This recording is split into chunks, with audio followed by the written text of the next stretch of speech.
Islam has a system of hijab. Normally, the Islamic speakers, they always speak about hijab for women. But Allah subhanahu wa ta'ala in the glorious Quran first speaks about the hijab for the man and then for the woman.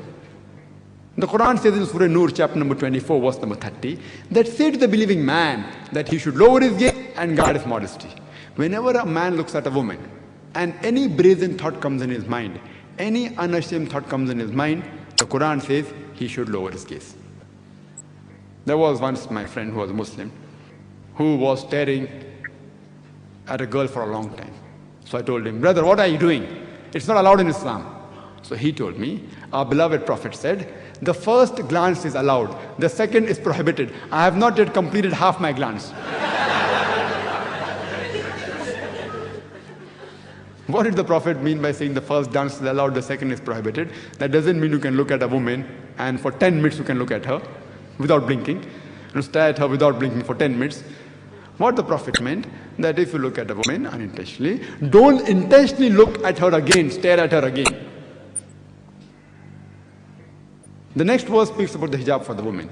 The Quran says in Surah Nur chapter number 24 verse number 31 that say to the believing woman that she should lower her gaze and guard her modesty, and display not her beauty except what appears ordinarily of, and draw her veil over the bosoms, and display not the beauty except in front of her husband, her father, her sons, and a big list of mahram, the close relatives who she can't marry is given. And the criteria for hijab are given in the Quran and the Sahih Hadith. There are basically 6 criteria. For the man, the extent is from the navel to the knee. For the woman, the complete body should be covered. The only parts that can be seen are the waist and the hands up to the wrist. Some scholars say that even this should be covered. The remaining 5 criteria are the same for the man and the woman.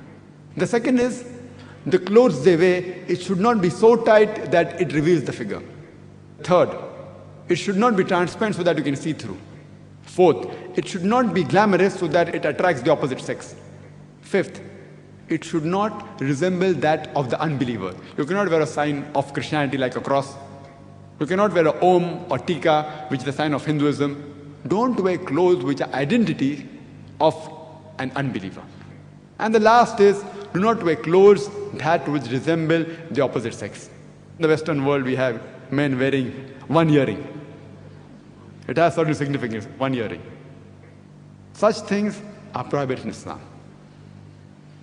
And hijab is not confined only to the clothing. It also includes the moral conduct, the behavior, the attitude, the intention of a person. Besides hijab of the clothes, there should be hijab of the eyes, hijab of the mind, hijab of the thought, hijab of the heart. A person should even have hijab in the way he talks, the way he behaves, the way he thinks. And the reason for hijab for the woman is mentioned in the glorious Quran in Surah Ahzab chapter 33 verse 59, which says that, O Prophet, tell your wives and the believing women that when they go abroad, they should put on the cloak so that they shall be recognized. The Quran gives the reason, put on the cloak so that they shall be recognized, and they shall not be molested. The Quran says hijab has been prescribed to prevent the woman from being molested.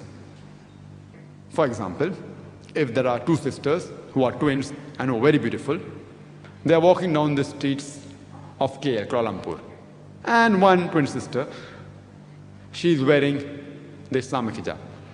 That is complete body covered except the face and the hands up to the wrist. And the other twin sister was equally beautiful, very beautiful. She is wearing the Western clothes, the skirt or the mini.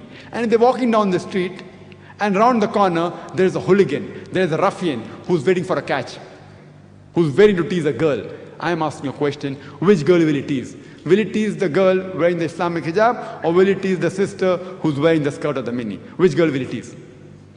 But natural, he will tease the girl wearing the skirt or the mini. She is inviting the people to tease her. The Quran rightly says that hijab prevents the woman from being molested. And after this, the glorious Quran says that if any man rapes a woman, capital punishment, death penalty. The Westerners say, death penalty? In this age of science and technology, in the 20th century, Islam is a barbaric religion. People may say. But when I asked this question to the Westerners, I've gone there several times, that suppose someone, God forbid, rapes your wife or rapes your mother. And if suppose you meet the judge and the rapist is brought in front of you, what punishment will you give him? And believe me, all of them said, we will put the rapist to death. Some went to the extreme of saying, we will torture him to death. So I tell the Westerners, why the double standards? Somebody rapes somebody else's wife, you say, oh, death penalty is a barbaric law. Somebody rapes your wife and your mother, you say you want to put him to death. Why the double standards? Only one person, one Westerner so far, has given me a different answer. You know what he told me? That first, I will give the rapist, if someone rapes my wife, I will first give him 7 years imprisonment. And next time if he rapes my wife again, or he rapes anyone, then I will give death penalty. There are some smart Alex, who give new answers. There are smart Alex. So I told the brother, do you know the statistics of America? They tell us that when a man is convicted for rape, the American government says 7 years rigorous imprisonment. But the statistics tell us that those people who are even convicted and undergo the punishment, after they're let free, 95% of them again commit rape. So I told that Westerner, that American, if you like your wife to be raped again, you are most welcome to give 7 years and then put him to death. I wouldn't like that. I'd put him to death on the first time, irrespective whether he rapes my wife or your wife. If you like your mothers to be raped again and again, you can try that law. And then he got the shock of his life, and I told the statistics. He said, if that is the case, then even I would put him to death the first time. Islam has the solution. Today in America, according to statistics, according to the FBI statistics of 1990, it said that throughout the year, in the year 1990, 102,555 cases of rape were reported. And it said that out of the cases that were reported, only 16% of the total cases were reported. If you want to know the total number of rape that took place, multiply the figure by 6.25 and you get an answer of 640,968 cases of rape took place alone in the year 1990.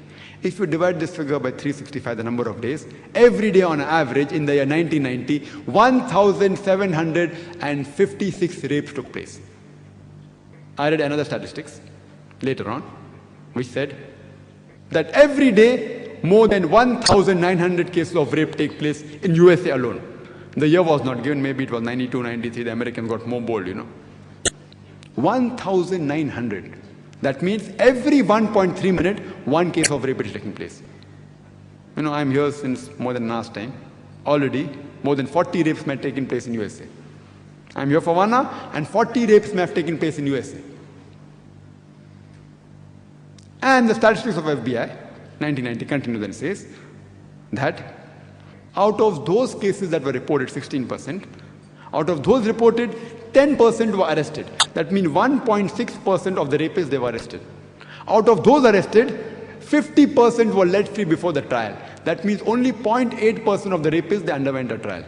That means if a man commits 125 rapes, the chances that he'll undergo a trial and get a punishment is only 1. 125 rapes you commit and you get a punishment once, it's a very good gamble, 125 rapes you commit and chances the government will give you punishment is 1. It's a very good gamble. And out of those,